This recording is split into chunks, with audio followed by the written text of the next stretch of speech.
अस्सलामु अलैकुम my social media family. उम्मीद करती हूँ कि आप सब लोग हिफ्ज़ व अमान से होंगे, खुशबाश होंगे। सियासी तज्ज़ियों और तबसरों के साथ आपकी खिदमत में हाजिर हूँ। आज भी 3 से 4 लेकर बहुत ही अहम तरीन खबरें आपकी खिदमत में हाजिर हो गई हूँ। जनाब, जो पहली खबर मैंने आपके साथ शेयर करनी है, पीटीआई के अहम वज़ीर का जो डेरा है वहाँ से एक बोसीदा लाश निकली है। वो लाश किसकी है? क्या वो किसी पीटीआई रहनुमा की लाश है? उसकी पोस्टमार्टम रिपोर्ट क्या आई है? क्या तफसीलात हैं उसके बारे में आज आपको आगाह करूँगी। इसके अलावा आज एक और बहुत अहम खबर मैंने आपके साथ शेयर करनी है कि इमरान खान के सियासी कज़न जो हैं ताहिरुल कादरी, उनके खिलाफ भी अब घेरा जो है वो तंग होने जा रहा है। उनको गिरफ्तार करके पाकिस्तान लाने का जो प्लान है वो क्या है, और अब की बार इतनी देर के बाद देर आए दुरुस्त आए वाला मामला क्या है, और ताहिरुल कादरी का शिकंजा जो उनके गिर्द सख्त होने जा रहा है, इसके बीच में मुआवनत कौन कर रहा है, ये सब कुछ आज के वीडियो में आपको बताऊंगी। इसके अलावा आपको पता है कि इमरान खान हमेशा कहते थे 2014 में, अक्सर जब वो अपनी स्पीचेस करते थे तो नवाज शरीफ को धमकी देते हुए कहते थे कि इस्तीफ़ा दे दो वरना अंपायर की उंगली उठने वाली है। वो अंपायर कौन था और अंपायर का जो पैगाम है वो लेकर कौन एग्जैक्टली उनके पास पहुंचा था, तारीख के दरीचों से वो नाम निकाल कर, वो खुरच कर आपके सामने लाई हूँ। उसकी भी अंदर की जो कहानी आज आपको बताऊंगी, और इसके अलावा और भी बहुत सारी इंपॉर्टेंट खबरें आज के ब्लॉग का हिस्सा होंगी। चलिए जनाब, शुरू करते हैं पहली खबर से। अच्छा जी, इस वक्त जो पहली खबर मैंने आपके साथ शेयर करनी है वो सुन के आप लोग हैरान भी होंगे, परेशान भी होंगे, और ख़ासतौर पे जो पीटीआई के सपोर्टर्स हैं उनके लिए तो ये एक बहुत बड़ा धचका है। कुछ लोग इसे साजिश करार दे रहे हैं, कुछ लोग इसे कह रहे हैं कि पहले भी यहाँ पर इस तरह से होता था। मैं बात कर रही हूँ जी साबिक सूबाई वज़ीर की, मियाँ असलम इकबाल साहब। बड़ी नाइस और डिसेंट सी पर्सनैलिटी है, हमारे शो में बहुत मरतबा वो आ चुके हैं, देख के लगता नहीं है, लेकिन बहरहाल ये एक सानहा समझ लें, अजीबोगरीब किस्म का वाक़या समझ लें, उनके साथ पेश आया है कि उनका जो डेरा है, जो उनका फार्म हाउस बना हुआ था, वहाँ पर बेसिकली एक लाश जो है वो बरामद हुई है।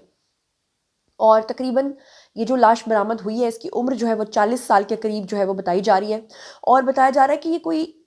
फौरी तौर पे वकूआ नहीं हुआ कि वो पकड़ी गई है, बल्कि ये लाश काफ़ी दिनों से वहाँ पे मौजूद थी, और 40 साला शख्स जो है ये बोसीदा हालत में इसकी लाश मिली है। और इसके बाद फाइनली ये इदारों तक जब बात पहुंची है तो पुलिस ने इसके ऊपर जो है वो मुकदमा दर्ज कर लिया है। आपको बता दूं कि एफआईआर जो है वो अब तक कट चुकी है, और एफआईआर के मुताबिक ये कहा गया है कि मरने वाले की फ़िलहाल अभी तक तो शनाख्त नहीं हो सकी, लेकिन उसकी पोस्टमार्टम रिपोर्ट जैसे ही आएगी, जैसे ही उसके हवाले से फॉरेंसिक रिपोर्ट्स आएंगी तो पता चल जाएगा कि उसकी, या डीएनए या जो भी वो रिपोर्ट्स कराएंगे उसके अकॉर्डिंगली पता चल जाएगा कि वो शख्स जो है वो एग्जैक्टली कौन था, उनके डेरे पर क्या कर रहा था, किसने उनकी जान ली है, और क्यों वो इतनी बोसीदा हालत में वहाँ से मिली है। आपको बताऊं, पुलिस ये कह रही है कि फ़िलहाल हम शवाहिद जो है वो इकट्ठे कर रहे हैं, और पोस्टमार्टम के लिए जो है वो हमने बना दिया। इससे पहले भी आप लोग जानते हैं कि मियाँ असलम इकबाल जो हैं वो काफ़ी मरतबा मफरूर रहे हैं। पुलिस जो है वो इनको गिरफ्तार करना चाहती थी, लेकिन हर बार पुलिस के को चकमा दे के ये भाग जाते थे। पेशावर में भी पुलिस की मियाँ असलम इकबाल को इन्होंने कोशिश की थी गिरफ्तार करने की, लेकिन नाकाम रहे थे, और पीटीआई के जो कारकुनान ने उन्होंने पीटीआई के जो कारकुनान हैं उन्होंने ही पुलिस के ऊपर हमला करके इनको बचा लिया था। इसके अलावा आपको याद होगा कि पंजाब पुलिस ने मियाँ असलम इकबाल को गिरफ्तार करने की कोशिश की थी, तो उसके बाद धमकियां दी थी कि आईजी के खिलाफ जो है वो कार्रवाई होगी। तो अब फाइनली उनके डेरे से ये जो लाश बरामद हुई है ये उनके लिए कितनी ख़तरनाक साबित हो सकती है, ये केस आगे किस रुख की तरफ जाएगा, क्या ये वाकई वाहिद एक हादसा हुआ है या इससे पहले भी इस तरह के वाक़यात होते रहे हैं, और डेरों के अंदर, बंद डेरों के अंदर लोगों की लाशों को इस तरह से मारना, पीटना और तशद्दुद का निशान, जैसे वो डेरों की आपने देखा होगा कि अक्सर डेरों से इस तरह की चीज़ें बरामद होती हैं, तो ये मियाँ असलम इकबाल के लिए एक बहुत ही ख़तरनाक साइन है। बहरहाल इसके हवाले से जब फर्दर डेवलपमेंट होगी केस में, और जो मज़ीद आगे चीज़ें आएंगी, और अभी उस बंदे की जो रिपोर्ट आएगी, पोस्टमार्टम रिपोर्ट, वो भी मैं आपके साथ शेयर करूँगी। अब चलते हैं जी अगली खबर में। अच्छा जी, अब जो दूसरी खबर है वो सुन के कुछ लोग बहुत खुश होंगे, कुछ लोग बहुत ज़्यादा दुखी हो जाएंगे। आप लोगों को पता है कि सन 2014 में जिस तरह से इमरान खान साहब जो हैं उन्होंने बाकी लोगों को, ख़ासतौर पे ताहिरुल कादरी जैसे लोगों को अपने साथ मिला के, जिस तरह से जनरल ज़हीरुल इस्लाम का पल्ला पकड़ के, वो जो बार बार कहते थे ना अंपायर की उंगली उठने वाली है, वो बेसिकली धमकी लगाते थे नवाज शरीफ को। तो जनरल ज़हीरुल इस्लाम से लेकर फैज़ तक फिर आगे जो सिलसिला बढ़ता रहा, और जिस तरह से सब ने पीटीआई को सपोर्ट किया, नून लीग को गिराया, नवाज शरीफ को जिस तरह से मुल्क से बाहर जाना पड़ा, जो जो ज़्यादतियाँ उनके साथ हुई, फिर उनका मजाक उड़ाया कि उन्होंने कहा कि मुझे क्यों निकाला, वो सब कुछ आप लोग जानते हैं। माजी में क्या कुछ हुआ, सारी चीज़ें आपके सामने हैं। आज मज़े की बात देखें कि वो नवाज शरीफ जिनके बारे में इमरान खान कहते थे कि मैं मूंछों से पकड़ के घसीटूंगा, तो मैं एसी उतार लूँगा, तो मैं ये करूँगा, तो मैं वो करूँगा, آج اس نواز شریف کی یہاں پاکستان کے اندر حکومت ہے، آج اس نواز شریف کا چھوٹا بھائی یہاں کا پرائم منسٹر ہے اور اس کی اپنی بیٹی کے انڈر 12 کروڑ کا صوبہ ہے پنجاب، اسے کہتے ہیں۔ اور وہ جو کہتا تھا گھسیٹوں گا، آج وہ خود جیل کے اندر بیٹھا ہوا ہے۔ اب صرف عمران خان کو تو سزا مل گئی، لیکن وہ جو لوگ ساتھ میں کلپریٹس تھے، وہ جو اس میں انوالو تھے، ان کو سزا کیوں نہیں ملی؟ یہ ایک اہم سوال ہے۔ اب جنرل ظہیر الاسلام کے بارے میں تو میں سوال کر رہی ہوں، ان کو کون پوچھے گا، لیکن طاہر القادری جو کہتے تھے کہ ہم عمران خان کے کزنز ہیں، سیاسی کزنز، اب وہ جو سیاسی کزن ہے نا، ان کے اوپر اب بڑا ہی شکنجہ سخت ہونے جا رہا ہے۔ خبر یہ ہے کہ 2014 کے دھرنوں کا جو کیس ہے، وہ ڈاکٹر طاہر القادری کو اشتہاری قرار دینے کی کارروائی جو ہے وہ فائنلی شروع ہو چکی ہے، اور لگتا یہ ہے کہ معاملہ اب پیچھے کی جڑوں تک جائے گا، جہاں جہاں سے شروع ہوا ہے وہاں سے آگے آگے تک جائے گا۔ ڈسٹرکٹ اینڈ سیشن کورٹس اسلام آباد نے پاکستان تحریک انصاف کی جانب سے 2014 کے دھرنوں کے کیس میں ڈاکٹر طاہر القادری کے اشتہاری قرار دینے کی کارروائی جو ہے وہ شروع کی ہے۔ اور آپ کو بتاؤں کہ ڈسٹرکٹ اینڈ سیشن کورٹس اسلام آباد میں پی ٹی آئی کی جانب سے 2014 کے دھرنوں کے متعلق کیس کی سماعت جو ہے وہ جوڈیشل مجسٹریٹ شہزاد خان نے کی۔ دوران سماعت جو ہے وہ غیر حاضری پہ عدالت نے ایم این اے خرم شہزاد، علامہ ناصر عباس سمیت دیگر کارکنان کے وارنٹ گرفتاری بھی جاری کر دیے۔ عدالت نے ڈاکٹر طاہر القادری کے جو ان کو اشتہاری قرار دیا گیا ہے اس کی کارروائی شروع کرتے ہوئے کیسز کی مزید سماعت جو ہے وہ 5 مئی تک ملتوی کی ہے، اور عمران خان اور متعلقہ مقدمات میں حاضری سے مستقل جو استثناء ہے اس پہ بانی پی ٹی آئی اور دیگر کے خلاف جو تھانہ سیکریٹریٹ ہے اس میں 2 مقدمات بھی درج کر لیے ہیں۔ تو یہ تھی آج کی اہم ترین خبر۔ اب چلتے ہیں آج کی تیسری اہم ترین خبر کی طرف۔ اب یہ جو تیسری خبر آپ کے ساتھ شیئر کرنے جا رہی ہوں، اس کا تعلق بھی جنرل ظہیر الاسلام سے ہے۔ یہ خالد مزاری ہیں جی، انہوں نے ایک ٹویٹ کیا اور لکھا کہ جی اینکر مبشر جو ہیں انہوں نے ایک ہوش ربا انکشافات کیے ہیں۔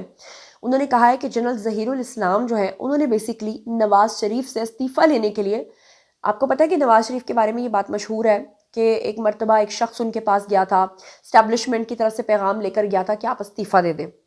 تو وہ شخص کون تھا ایگزیکٹلی، اس کے بارے میں انہوں نے بتایا ہے کہ وہ شخص دراصل ملک ریاض تھا۔ اور آج آپ قدرت کا قانون دیکھیں کہ وہی ملک ریاض پچھلے دنوں جب نواز شریف دبئی گئے ہوئے تھے تو وہ دبئی میں نواز شریف کی منت ترلا کرنے کے لیے گیا تھا کہ میری پاکستان میں واپس انٹری کروا دو یا اسٹیبلشمنٹ سے مجھے کسی طرح معافی دلوا دو۔ اب جنرل ظہیر الاسلام جو ہے انہوں نے بیسیکلی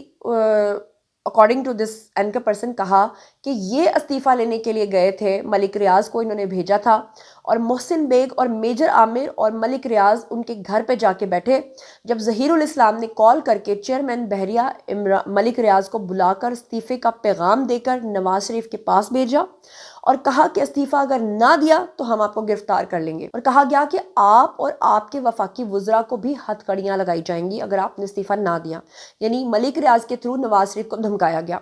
ملک ریاض جب وزیر اعظم ہاؤس پہنچے اور نواز شریف جو ہے وہ وہاں پر بالکل بے فکر ہو کر بیٹھے ہوئے تھے، نواز شریف نے کہا کہ ظہیر الاسلام کو جا کر کہو کہ جو کرنا ہے کر لو، میں استعفیٰ نہیں دوں گا۔ 2014 کی یہ بات ہے، اس وقت جلسوں میں عمران خان جس امپائر کا ذکر کرتے تھے وہ جنرل ظہیر الاسلام تھے according to this anchor person, اور 2014 میں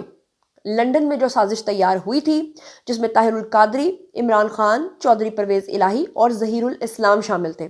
پھر بعد میں 2017 میں جنرل باجوہ نے چیف جسٹس ثاقب نثار کے ذریعے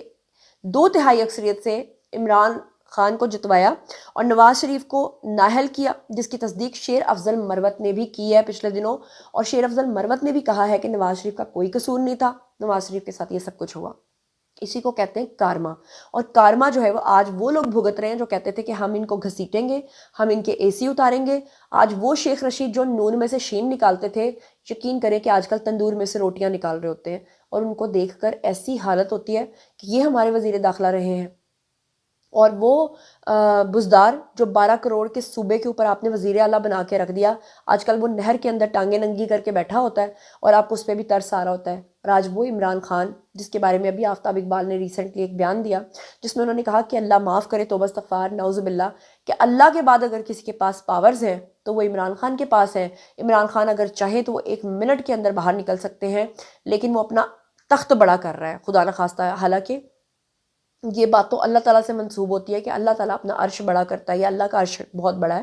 تو اس طرح کی کفریہ باتیں کر کے عمران خان کو سر پہ چڑھا کے اور پھر اس کے منہ سے جس طرح کی باتیں نکلی ہیں، آج وہ سب کچھ اور وہی سارا کارمک اکاؤنٹ جو ہے نا اس کو فلفل کرنے میں لگے ہوئے ہیں۔ جناب یہ تھا آج کا ویڈیو، باری جی آپ لوگوں کی۔ آئیے کامنٹ سیکشن میں اور بتائیے کہ آپ ان تمام چیزوں کے بارے میں کیا سوچتے سمجھتے ہیں۔ جو کچھ بھی آپ سوچتے اور سمجھتے ہیں شیئر کیجیے، پرسنلی جواب دوں گی۔ مزید خبریں، ولاگز، انٹرویوز اور سیاسی تجزیے جاننے کے لیے میرے ساتھ کنیکٹڈ رہنا ہرگز مت بھولیے گا۔ چینل کو سبسکرائب کر لیجیے گا۔ اپنا بہت خیال رکھیے گا۔ اللہ نے